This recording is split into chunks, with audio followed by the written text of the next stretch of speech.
The FBI is the most sophisticated law enforcement agency in the world, pursuing the most dangerous criminals. When an out-of-control killer terrorizes the small bayous of Louisiana, he said, "A lot of people are gonna die tonight," and he walked out. the Bureau mobilizes. You're thinking, where am I not looking that I should be looking? My initial response, as soon as I saw him armed with a weapon, was to yell, "Gun! Gun!" FBI. Criminal Pursuit.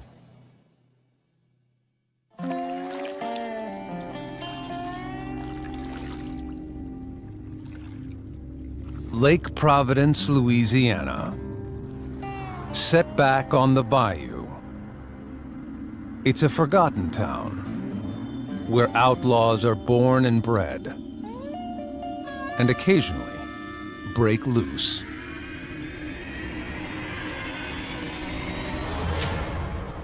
What's wrong with you? Brittany heard you on the Brittany didn't hear anything. April 10th, 2000. Listen to the TV or something. 14-year-old Brittany Dukes listens intently Are you seeing her again? as her Are mother, you? Angela Caston, Angela, come on. and her stepfather, Jesse James, battle it out in the next room. She knows what she's talking about. I just sat in my room and just listened to them argue and fight and scream, and I mean, there was hitting and just all kinds of stuff going on. Fire! Stop it! Listen to me! Stop it! Brittany is so frightened by the escalating violence that she locks her bedroom door.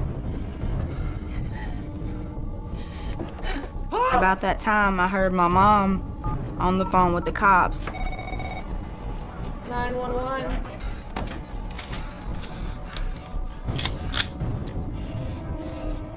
Then she said, "My husband has got a gun to my head and he'll shoot me before you get here."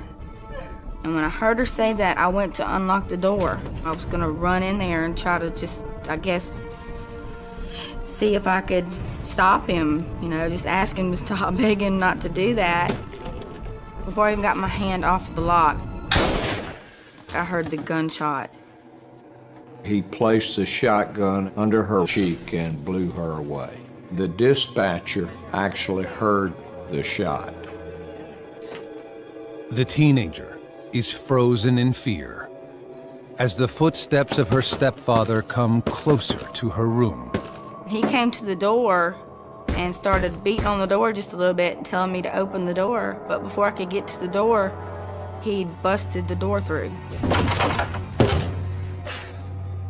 And I remember I just looked at him, and he was staring at me with a shotgun in his hand. I remember I just told him, "Please, Jesse, please don't." And he said, "Please what, Brittany? Your mama's dead." And I just stood there. And then he said, "Don't just stand there, go call 911. Go call 911. Brittany immediately races past Jesse to the phone. Under her stepfather's watchful gaze, she struggles to get a dial tone. He was standing probably 10 feet from me, getting his ammo ready and guns, and he looked at me and he told me, he said, "A lot of people are gonna die tonight." And he walked out. Thinking more clearly, Brittany suddenly remembers her mother was on the phone in her bedroom when she got shot. She rushes to her mother's side and again calls for help. I remember I grabbed her hand and I just shook her hand and talked to her, and I knew right then that the ambulance wasn't gonna do any good. Almost immediately, local police arrive at the house. But Jesse James Caston, who has a long criminal record in Lake Providence, is long gone. And he has a list of people he's about to hunt down. Less than a mile down the road, Caston sneaks into the home of Sharon McIntyre, where his other stepdaughter, Brandy, is spending the night. Mama and Sharon were like the best friends. They were always together. They went everywhere together. They were real close. Caston quietly enters Sharon's dark bedroom. Sharon and her boyfriend was in bed asleep.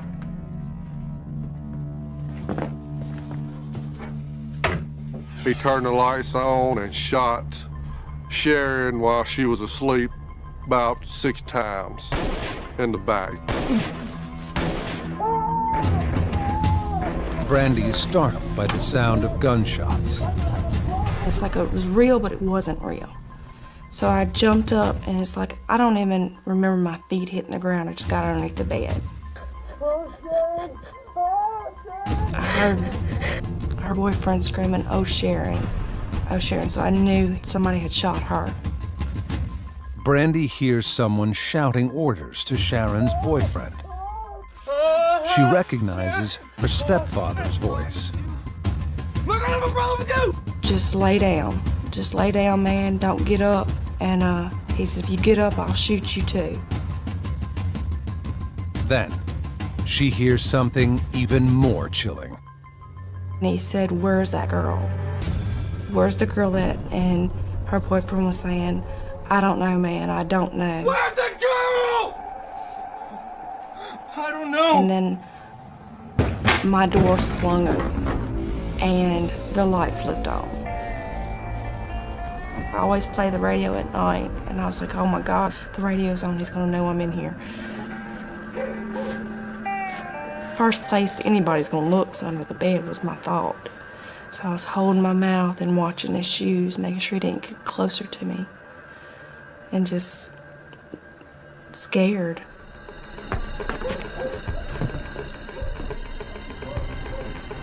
Brandy watches as Jesse looks for her in the closet, then abruptly takes off.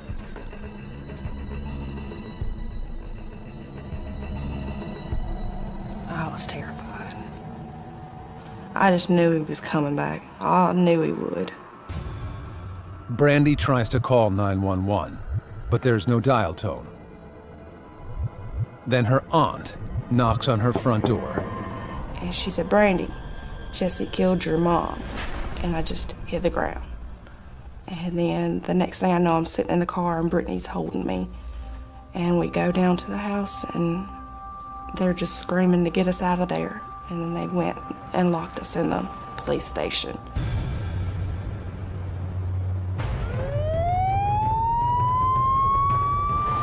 Police immediately issue an all-points bulletin for Jesse James Caston, now wanted in the shooting deaths of his wife and her best friend. They have no idea what's motivating this bloody rampage, or whom he'll target next. Minutes later, less than a mile from Sharon's house, 2 Lake Providence police officers spot a suspicious pickup truck parked on the grounds of an elementary school. The officers pull beside the truck and are blindsided by Jesse James. Both officers are hit. Jesse was a marksman. He was a dead crack shot, and anybody who knew Jesse knew there's one thing you knew for sure about him. He could shoot a rifle, a gun, or a pistol. Though one officer is seriously wounded in the neck, they manage to call in the attack and identify Caston. We were actually in the police department and heard the gunshots over the radio. And we heard the cops making the calls in, talking about Caston is shooting at us. And we could hear the gunshots. But before backup can arrive, Caston takes off on foot. A native of Lake Providence, Caston knows the area well. He runs across the school's baseball field to a residential boat dock. He was very athletic and in shape. He was a man that had outdoor survival skills, hunting skills. He knew the lay of the land. Caston steals a boat and disappears into the darkness of Lake Providence. That time, he broke into a vehicle and stole a cell phone, and he made several phone calls. He made the statement to his cousin that you tell certain people that as long as I'm alive, that they're not safe, as long as I'm on the run. Caston will be true to his word. He has more carnage in store for the small town of Lake Providence. And only one organization will be able to stop him.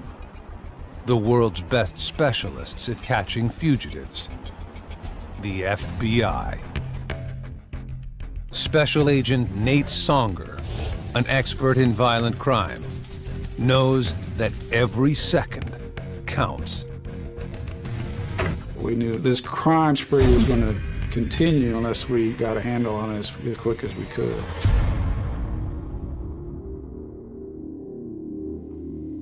Not only did he murder 2 people, he shot at police officers, and he's got a hit list. I don't know what more you would need to indicate that this guy is still a threat to the public. What are you gonna do? What are you gonna do with that? What are you gonna do with that? Hey! Yes, sir!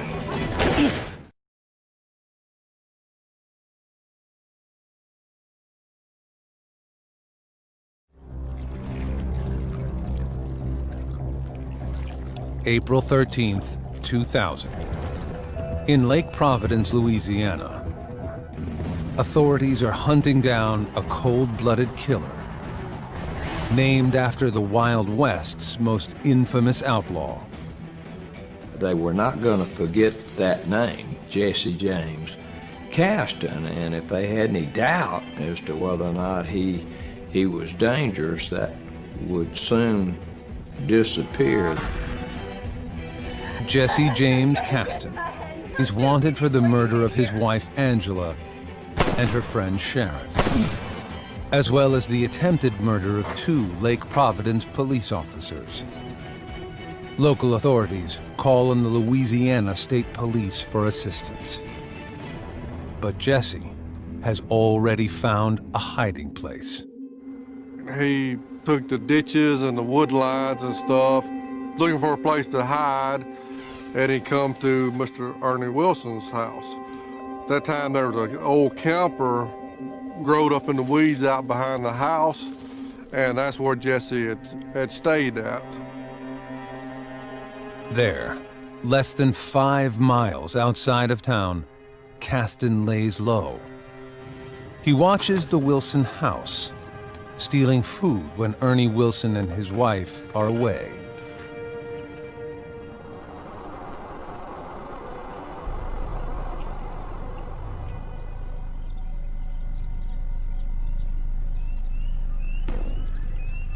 Three days later,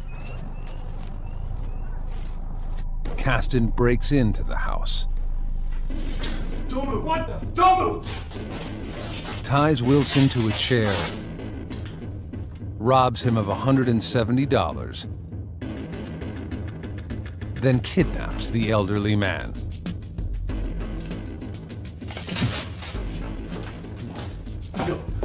That gunpoint, they got in Mr. Ernie Wilson's truck, and Jesse made him drive towards Texas. And in fact, they went to Texas, they gassed up again, and the motor in Mr. Ernie's truck burned out about Marshall, Texas on I-20. And Jesse ran off. Caston leaves Wilson by the side of the road, where a passerby stops to help him.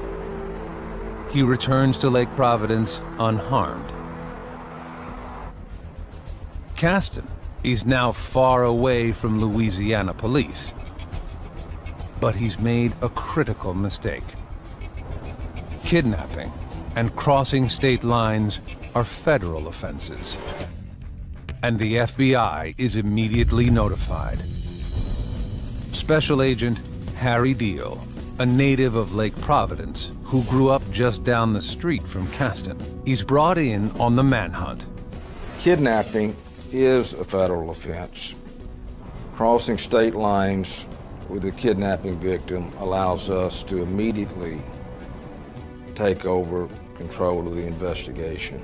Kind of makes the FBI the shot caller at that point. The Bureau immediately issues an unlawful flight to avoid prosecution warrant, or UFAP, a law that allows federal authorities to assist in apprehending fugitives who have fled state justice. A tip comes in that Caston has been spotted at a Longview, Texas truck stop. Agents rush to the scene, but Caston is long gone. He could be several states away, or headed for Mexico. Agents alert border crossings and prepare for the worst. You're dealing with a person that you know if you come face to face with him, you do not want him getting the drop on you.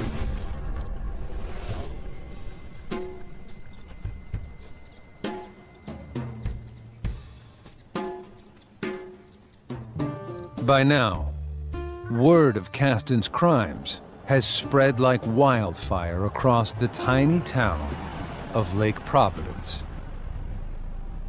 They're all terrified he's going to return. Especially Caston's stepdaughter, Brandy, who narrowly escaped his fury by hiding under the bed. I figured he'd come back for me and for a couple of other people. Many townspeople are too fearful to cooperate with authorities, and with good reason.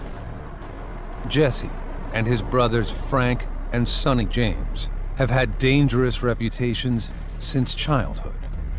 All three were named by their father after the Jesse James gang. The Caston brothers were raised, from all accounts, just horribly and very harshly. Some would say they never had a chance from the start. According to the brothers, they spent 5 to 6 nights a week locked out of the house. Some nights were spent with neighbors. Other times, they slept with the family dog, or sought refuge in a local cemetery or laundromat. There was a washateria not far from here where the heat, comes outside. And for whatever reason, the boys would go there sometimes at night and sleep at the exhaust of the dryers where it was warm at, because they were kicked out of the house. Their father, Toki Caston, a commercial fisherman, was also known to leave his children unattended on a small strip of wilderness known as Stack Island, in the middle of the Mississippi River.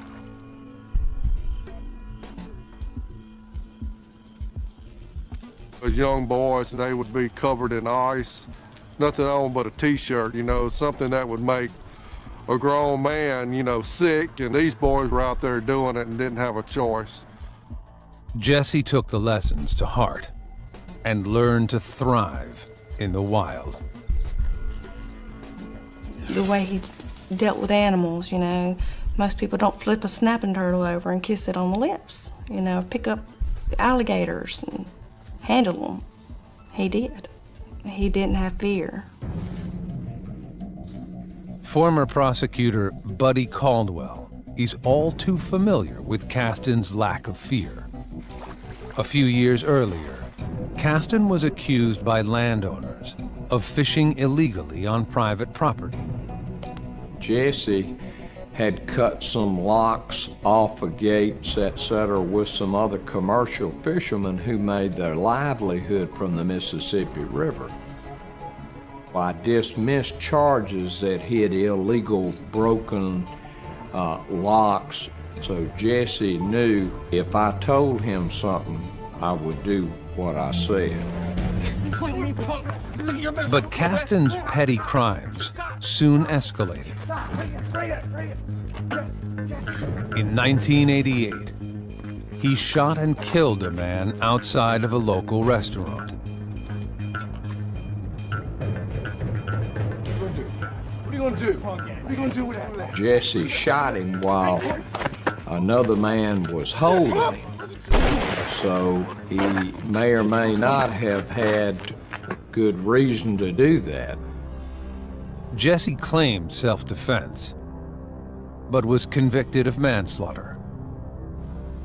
During sentencing, he brazenly escaped from the East Carroll Parish Courthouse.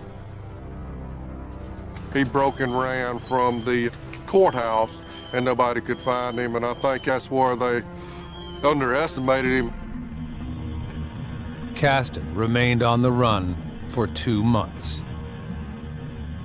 When he was on the run, he would like lay down and get underneath the mud, and the dogs that the cops had would walk right by him, walk right over him, couldn't smell him. He finally turned himself in, joining his brothers Frank and Sonny behind bars. The brothers were serving for minor offenses, but would later kill a sheriff's deputy during a jailbreak attempt. Jesse served his 8 years before being released in 1996. Now, Jesse is on the run again, and his ability to survive alone in the wild is what most worries Special Agent Nate Songer. We were very concerned that he was just going to be at some hunting camp, but it would have been crazy just to go 1 or 2 people wandering through the woods and trying to find him that way. Because, yes, he would have the upper hand, and you wouldn't come out of there alive. To make matters worse, Caston has proven to be a very discriminatory killer. He's murdered his wife. He's murdered her best friend.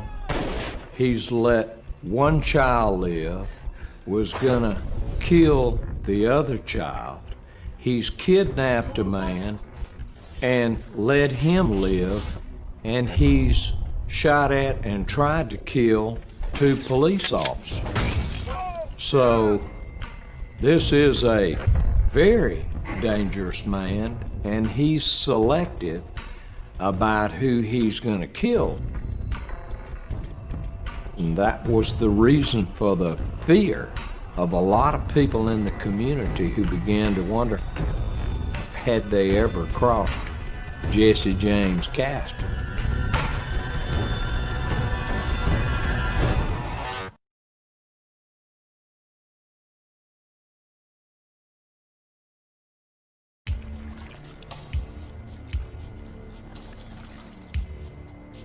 In the spring of 2000, 34-year-old Jesse James Caston has stunned the tiny Louisiana town of Lake Providence by murdering his wife and her friend, shooting 2 police officers, and kidnapping an elderly neighbor.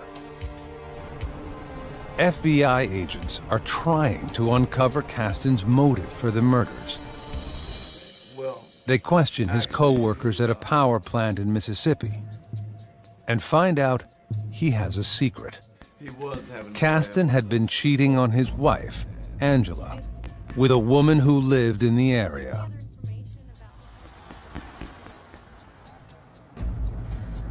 They also learn that shortly before the murders, Angela Caston found out about her husband's infidelity. Angie and her best friend, Sharon McIntyre, went over to where he was working in Mississippi to try to catch him in the act. They caught his girlfriend, but they didn't catch him. I'm Jesse's wife. Is he here? No, Angela confronted her husband's lover. How long have you been seeing him? She didn't lash out or anything at the woman. She had a normal conversation with her, and then she talked to Jesse, and Jesse agreed to end the affair. She loved him, and I just don't think she wanted to be divorced. I don't think she wanted to be alone either. After the confrontation, Caston told his mistress that their affair was over. But a few days later, he acted strangely at work. He removed his safety glasses, gloves, and work boots and tossed them in the break room, saying he wouldn't need them anymore. I don't need them anymore. He then walked out to his truck in his socks, put on a pair of tennis shoes he had stored in the cab, and drove home. Back at his house, Jesse and Angela appeared to talk things out, then watched a movie with eerie similarities to real life. In that movie, a woman turned her husband in for criminal conduct for possessing weapons, I see how she could be driven to the point of turning her husband in. and they had a discussion point blank that evening that if he were turned in, he would kill her. You ever did something like that to me, and I would kill you.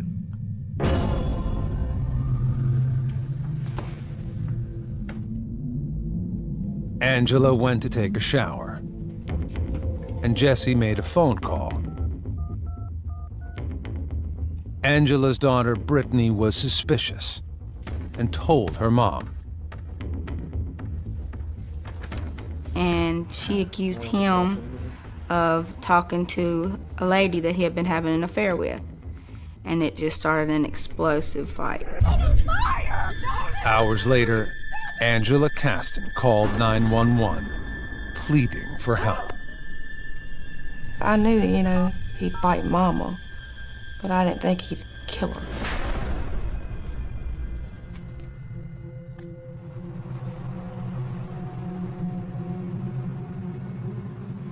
Investigators continued to interview friends and family about Caston's motives and learned that Jesse targeted Angela's friend Sharon McIntyre out of spite. A year before the murder, Angela and Jesse were living with Sharon when they got into a fight. Jesse threatened to hit Angela, and Sharon intervened. It made Sharon mad, and she told, Mama, she's like, he's got to go. You can stay, but he's got to go. Angie, you always got a house here, but he can't stay. And from the end, he just didn't like her. She stood up to him. He didn't like that. Caston had a similar axe to grind with his stepdaughter, Brandy. Nobody ever stood up to him, and I kind of crossed that line with him. I was talking to Mama on the phone one day. She was talking about the way I was doing things. I was a teenage girl, and I told her not to tell me what to do when she let, a bad man like that beat up on her. And he overheard. You had to be real careful of not crossing Jesse. He would not bother you if you hadn't crossed him in some way. But when he was crossed, he was obviously very dangerous. Despite enormous insight into Jesse James Caston's past, authorities hit a dead end when it comes to finding his present location. You're thinking, where am I not looking that I should be looking? FBI agents scour East Texas, where he was last sighted, praying he won't shoot anyone else before they find him. But Caston doesn't stay away from his homeland for long. He hitches a ride to Arkansas, then takes a bus to Tallulah, Louisiana, just 28 miles outside of Lake Providence. Back in familiar territory, Caston seeks refuge. Jesse had a number of people who were friendly with him and who would hide him. Jesse had almost been a folk hero to some people because of his outlaw nature and renegade type of nature. So it was kind of like a Bonnie and Clyde situation. The fugitive hides out in an abandoned trailer on the property of a distant relative, James Kelly. James Kelly helped him. He brought him food, and then he stayed there in his backyard for about 2 or 3 days.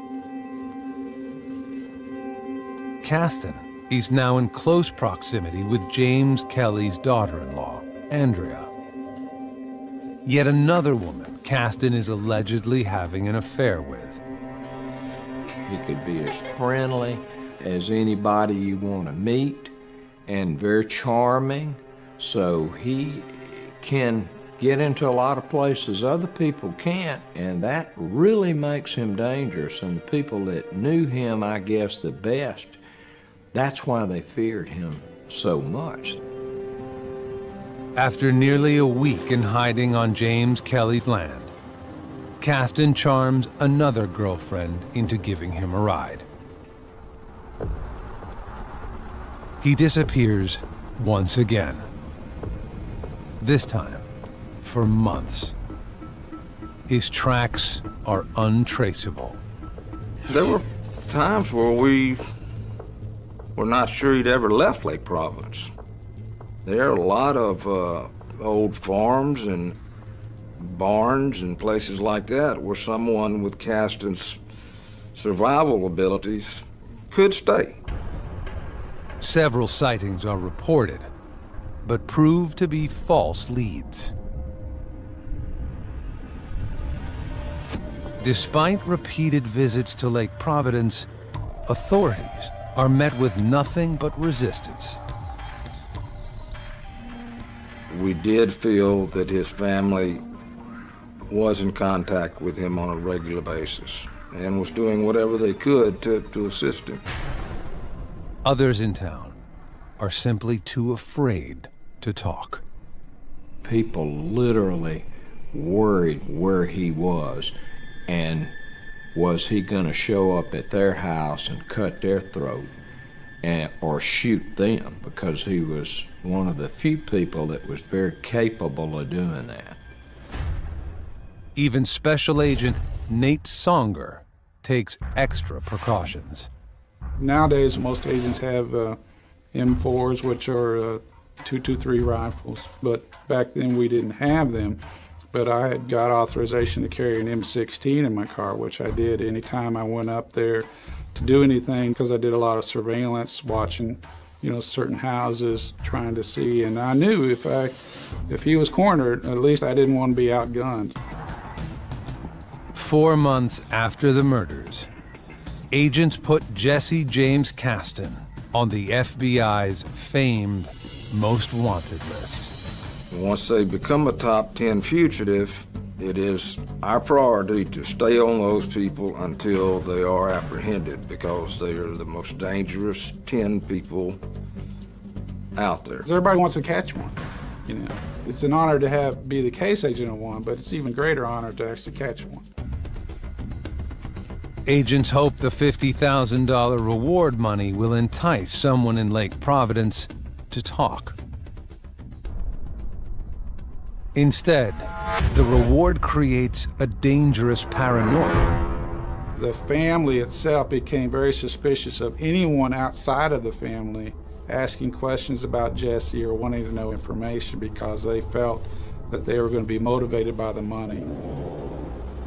No one knows when Jesse James Caston is going to return to Lake Providence, or what he'll do when he gets there. The whole time I was wondering if he was going to come back. And I just didn't know Jesse to ever not finish something that he was starting.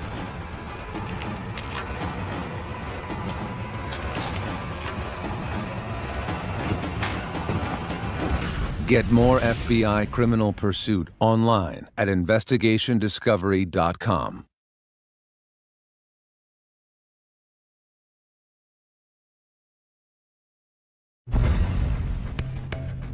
It's been 6 months since fugitive Jesse James Caston went on the run after killing his wife and her best friend.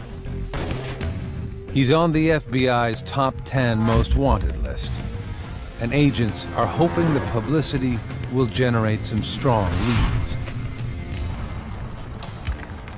In California, a caller tips authorities that Caston might be working at a construction site in Orange County. The caller describes a man who looks just like Caston and is wearing brand new work boots. Knowing Caston discarded his boots before killing his wife, investigators hope this is the break they've been waiting for. They went to every construction site and basically gave out wanted posters and just see if they could generate any leads that way. But the tip goes nowhere, and authorities remain empty-handed.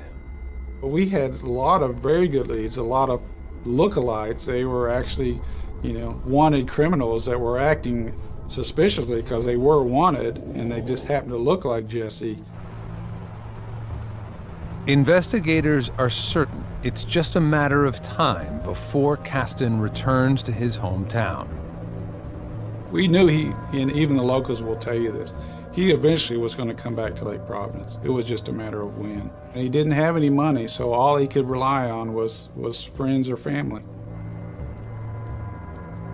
On September 27th, 6 months after Caston first fled Lake Providence, investigators receive word that he may be back. We had a source that basically said that his father had mentioned to his best friend that you would not recognize Jesse if you saw him. He's changed his appearance. And obviously for his dad to say that, he had to have seen him. There was a lot of fear. There was talks that Jesse had a list of people that he was gonna murder, and then several people just thought their names might be on that list. FBI agents spring into action, revisiting old leads and establishing surveillance. Months pass with no sign of Caston, until December 13th. Andrea Kelly, one of Caston's alleged mistresses, and her husband Bubba call Agent Songer to inquire about the reward money on Caston's head. She wanted to leave her husband, and he was apparently an abusive husband. She, in her mind, had made a mention to her father, if I had that $50,000 reward money, I could leave my husband, start a new life. 5 nights later, the Kellys' home is set on fire and burns almost completely to the ground. It was an antenna-rising event that we said, Jesse may be around here, there's something going wrong. Sure enough, it was. No one is home at the time, except the family's 4 dogs. They perish in the blaze. Caston is not charged with arson, but suspicions run high. If I was to bet, I would bet that Jesse had something to do with that fire. Sometimes coincidences are too coincidental. Agents become even more suspicious when James Kelly, who had helped Caston months earlier, goes missing, along with his son, Bubba, Andrea's husband.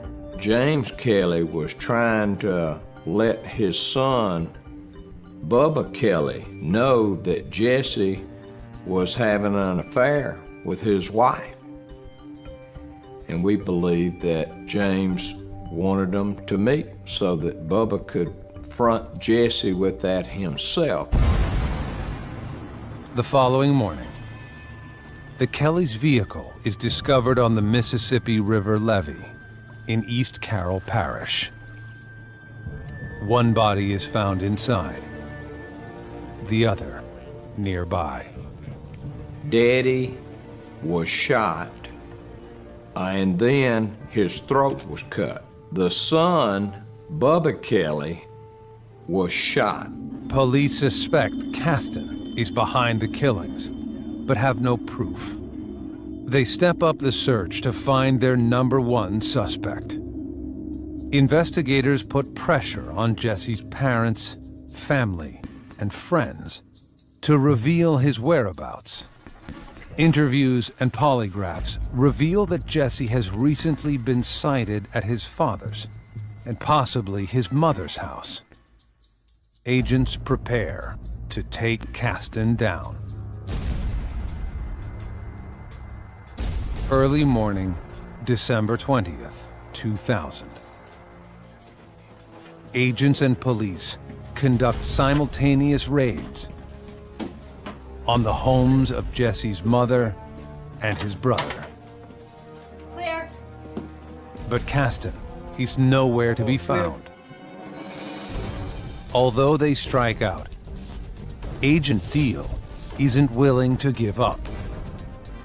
And we decided to go ahead and do some additional searches on locations that we had already searched in the past, since we were there and we had our people readily available. Agent Deal suspects that Jesse is hiding in his father's home.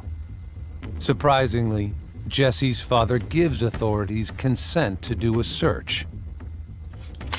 On site, agents prepare for a possible gun battle. I said, so we're gonna do this in a tactical manner with the understanding that he is in this house. That's the way we're gonna do it. If he's not there, then it's no big deal. But if he is there, we're gonna treat it like that, and we're gonna be prepared. Law enforcement officers enter the house through the kitchen. FBI! Agent Deal leads the way. A Louisiana state trooper goes in just behind him. FBI! Despite the noon hour, the house is dark. Agent Deal carefully moves through the kitchen, sweeping the room with his flashlight. Nobody was in the kitchen. At that point, I yelled, "Clear," and we moved to the second room, which was a doorway just off to the right of the kitchen that went into a kind of a living room, dining room area. FBI! The living room is also pitch black. Crouching in the doorway, Agent Deal places his flashlight on the floor and rolls it into the room.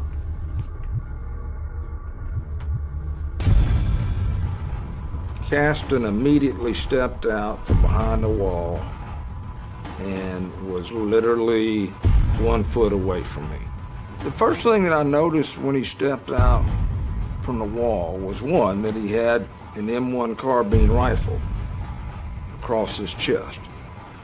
And I noticed that immediately because it's basically right in my face. Gun!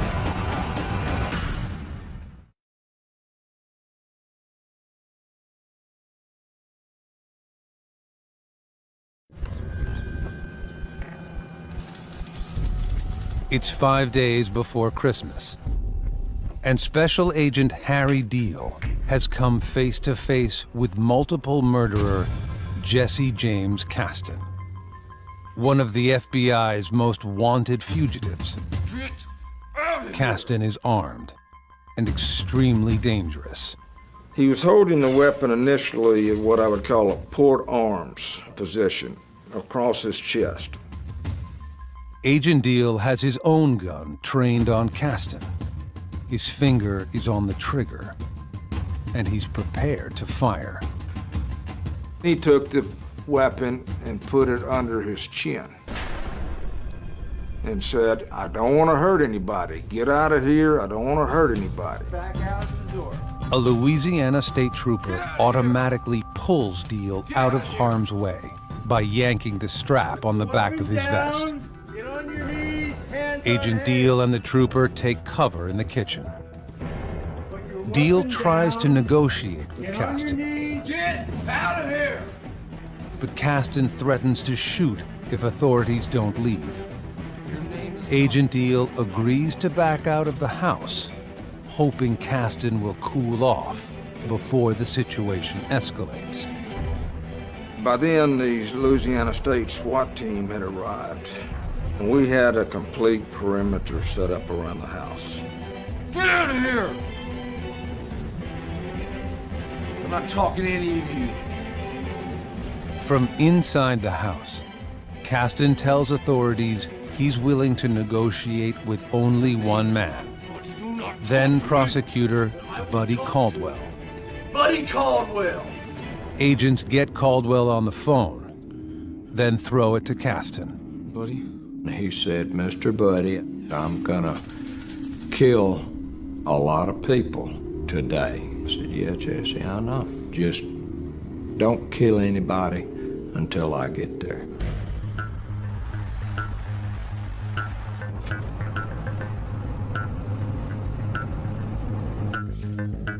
Within minutes, Buddy Caldwell arrives on the scene and talks face to face with Caston. He was armed with an automatic weapon with 3 or 4 rounds of 50 armor-piercing bullets, which meant Jesse could shoot through the house and kill people just at will. Your rights.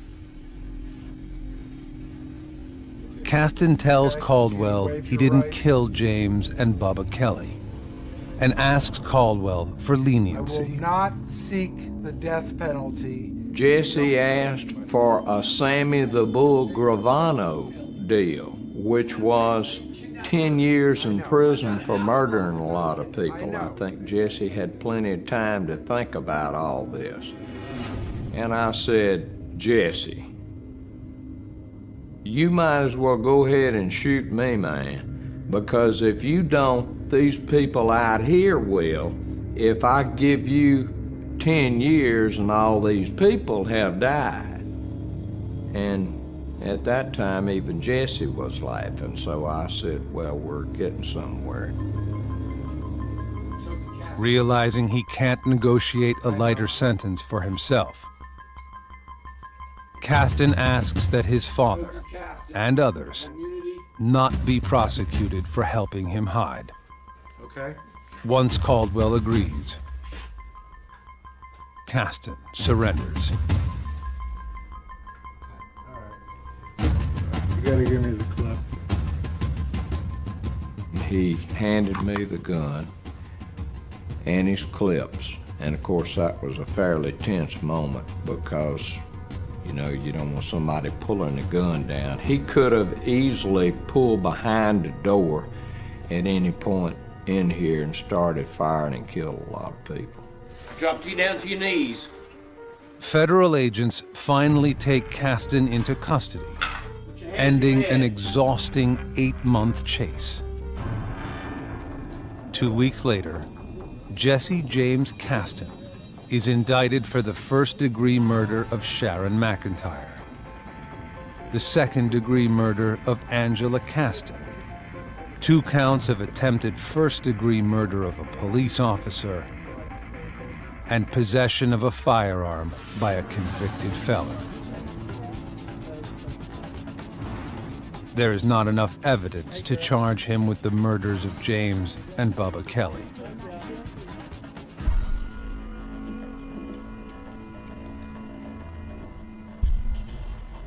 Just before he is set to stand trial, Caston pleads guilty to the second-degree murder of Sharon McIntyre and is sentenced to life. All other charges against him are dropped. I hope he never gets out of prison. That's where he needs to be. I mean, it's not a world where you can shoot somebody just because they think you're cheating on them. That's what they have marriage counselors for, not guns. Those who know Jesse James Caston best are convinced that he'll never give up his outlaw ways, just like his namesake. The thing with Jesse is he's still around. And it would not surprise me one day, you find out that Jesse or his brothers have escaped. It would not surprise me that one day he's going to be out on the loose again.